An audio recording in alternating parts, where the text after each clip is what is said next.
Hey, welcome to Graphic Policy Television, GPTV. I'm Brett. We've got a new unboxing. This is one of the latest releases from the 112 Collective from Mezco Toys. This is the Aquaman Justice League figure.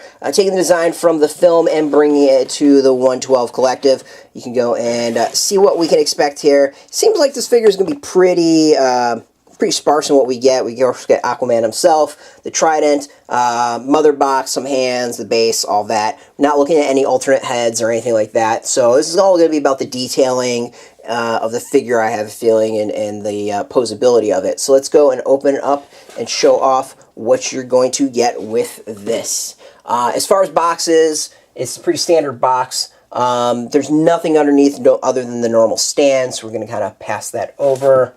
Let's look at the figure itself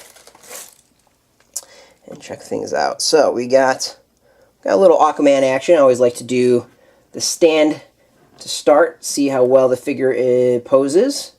And it took a little bit of work to get it to stand, but we got it to stand eventually.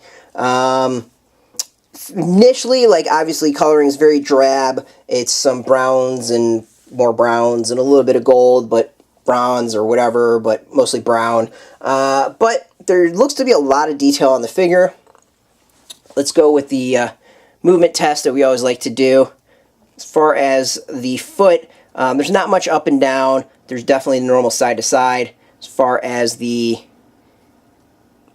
knee, normal movement there. Hip seems to be pretty normal movement. There is nothing at the chest, none at all. Some of the figures have had a lot more movement lately. Shoulders, not going too high. There's actually a little bit of limitation due to the shoulders. Elbow seems to be normal. Shoulder kind of pivots as well. And then the wrist is normal as well. And finally, we've got the head. It seems to be pretty normal despite the large amount of hair. As I said, detail on the figure seems to be really impressive. Of course, we start at the boots as always. We got some treads. It looks like normal boots, and we got this design that works all the way up throughout the figure of triangles, which is really cool. I guess it would be more the Atlantis symbol throughout the figure, and it works all the way through the armor. This is kind of like, it's a little bit, feels like a different material than we've seen with past figures, which is interesting. There are little dots throughout. So this figure's really about the details. It's kind of impressive like that. Jason Momoa's face itself looks really good. It does look like him, and down to the slight scar over his eyebrow. We're having a lot of trouble standing this one, which is kind of fascinating. So overall, detail on the figure is really good, but it's just, I don't know, some of the movement's not there. And I think really looking at it, it just reminds me of the kind of average figure I would maybe get if I was really into the Justice League and paid, $12 for it.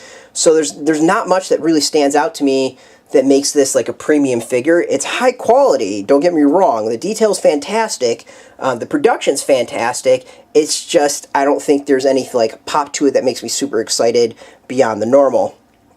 Has the trident for the character. We get a little bit of detail on the hilt, but for the most part, this kind of feels like I should be picking up cheese off of a platter. And then we have the mother box, which is a pretty standard square cube.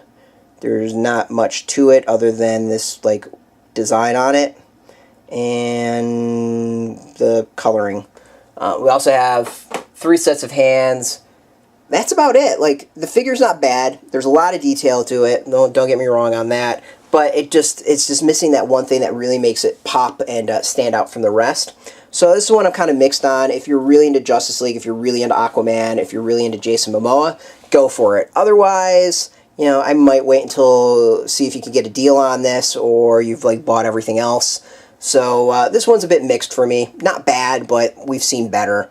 Maybe with an extra head this would have been really good, or something else, another extra, this could have been a little bit better, but the detail of the armor is what makes this stand out, and the face as well really captures the character amazingly well. So If you're into Mezco, if you're into 112 Collective, you can check us out every single day at graphicpolicy.com or on Twitter, Facebook, YouTube, Tumblr, all at Graphic Policy. As always, thanks for watching, keep on collecting, and keep it geeky.